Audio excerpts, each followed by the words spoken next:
తాకట్లో ఉన్న మీ బంగారాన్ని విడిపించి ఆ రోజు ఆన్లైన్ రేటుకి కొంటాం. Sharma gold company.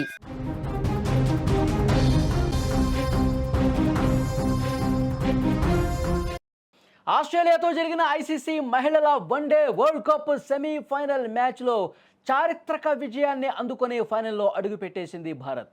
గెలుపు సంబరాల మధ్య ప్లేయర్ ఆఫ్ ది మ్యాచ్ అయిన జమీమా రోడ్రిగ్స్ మైదానంలో నిలబడింది. గత నెల రోజులుగా ఆమె లోపల అణిచిపెట్టుకున్నటువంటి భావోద్వేగాలన్నీ ఒక్కసారిగా కన్నీళ్ల రూపంలో ఉబికి వచ్చాయి. మైక్ తీసుకున్న జమీమా గొంతు వణుకుతోంది, కన్నీళ్లు ఆపుకోలేకపోయింది. అద్భుత సెంచరీతో జట్టును గెలిపించిన ఆ ఫైటర్ అంతకుముందు తను పడినటువంటి బాధను మొత్తం కూడా మైకు తీసుకున్న తర్వాత బయటపెట్టింది. ముందుగా ఆ జీసస్కు కృతజ్ఞతలు చెప్పింది జమీమా రోడ్రిగ్స్.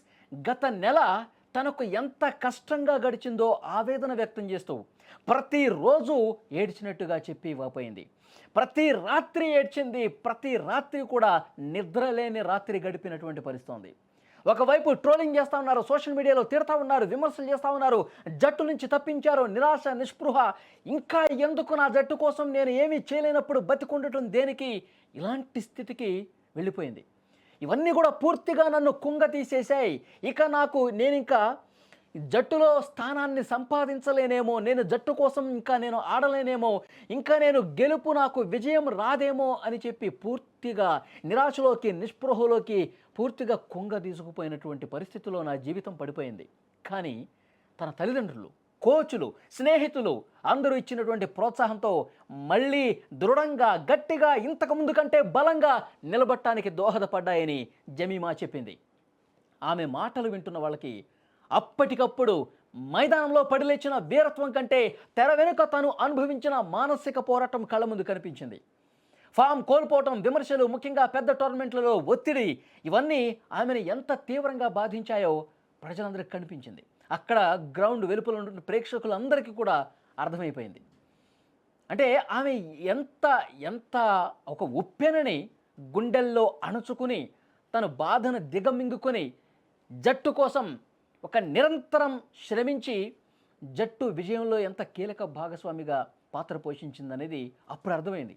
అంటే ఒక నెల రోజులుగా ఇంత బాధను అనుభవించావా, జట్టు కోసం మళ్ళీ జట్టులో ప్లేసు సంపాదించి అద్భుతంగా ఆడి మ్యాచ్ని గెలిపించడం వెనక నువ్వు ఇంత ఒత్తిడి తీసుకున్నావా, ఇంత బాధకు గురయ్యావా అని అప్పుడు ప్రేక్షకులకు అర్థమైన పరిస్థితి. 339 పరుగుల భారీ లక్ష్యాన్ని ఛేదించే క్రమంలో ఒత్తిడి పతాక స్థాయిలో ఉన్నప్పుడు జమీమా గట్టిగా నిలబడింది. ముందు 2 వికెట్లు పడిపోయినాయి, తర్వాత వచ్చినటువంటి జమీమా నిలబడింది. జమీమా గురించి అప్పటి వరకు చాలామంది చిన్నగా ఆడుతుంది, మొన్న ఒకసారి 76 కొట్టింది, ఆడుతుందా లేదా ఇలాంటి డౌట్స్ ఉన్నాయండి చాలామందికి. ఎందుకంటే ఈ వరల్డ్ కప్ స్టార్ట్ అయినప్పుడే, ఈ టోర్నమెంట్ స్టార్ట్ అయినప్పుడే వరుసగా 4 మ్యాచ్ల్లో ఫెయిల్ అయిపోయింది. ఆ 4గింటిలో 2 డకౌట్లు, 0. ఇంకొక 2 మ్యాచ్ల్లో నామమాత్రంగా 20-30లో కొట్టింది. ఇంకా ఏమి నిలబడుతుంది, ఏం కొడుతుంది, మనం ఇంకా ఫైనల్కి వెళ్ళినట్టేలే, ఇంకా మన వల్ల కాదు అని చెప్పి గ్రౌండ్లో ఉన్నవాళ్ళు కాదు, టీవీలు చూస్తున్నటువంటి కోట్లాది మంది క్రికెట్ ఫ్యాన్స్ కూడా నిరాశలో ఉండిపోయారు.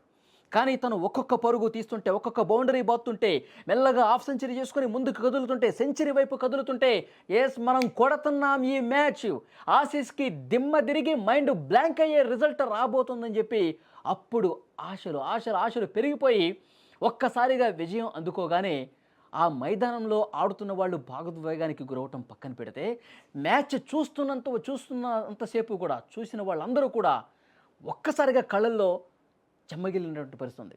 ఒక్కసారిగా అందరి కళ్ళు కూడా ఆ మ్యాచ్ గెలుపు తర్వాత తడైనటువంటి పరిస్థితి.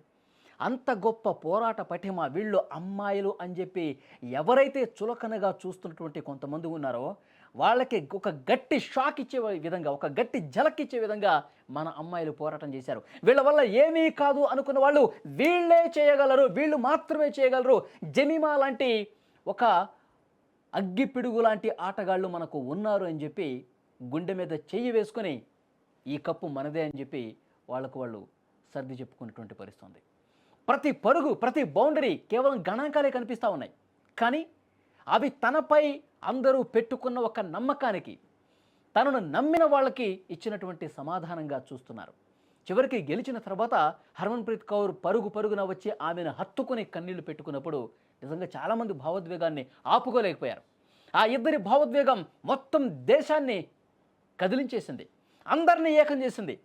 మన క్రికెట్ ఆడుతున్నటువంటి మన పురుషుల టీంలో ఉన్నటువంటి అందరూ కూడా, సీనియర్ ప్లేయర్స్ అందరూ కూడా, కోచ్లు అందరూ కూడా శుభాకాంక్షలతో ముంచెత్తిన పరుస్తుంది. వారే వా జమీమా, ఏమన్నా ఆడావా, ఇది కదా మ్యాచ్ అంటే, అది కూడా ఆస్ట్రేలియా మీద 330కి పైగా పరుగులు చేసిన టీం మీద ఇంత గొప్ప పోరాటం చేశావు అంటే, ఆమంత గొప్పగా పోరాటం చేయడానికి దోహదం చేసిన అంశాలు ఏంటంటే, నిద్రలేని రాత్రులు, తనను పక్కన పెట్టినప్పుడు వచ్చినటువంటి విమర్శలు, ఇవే కారణం.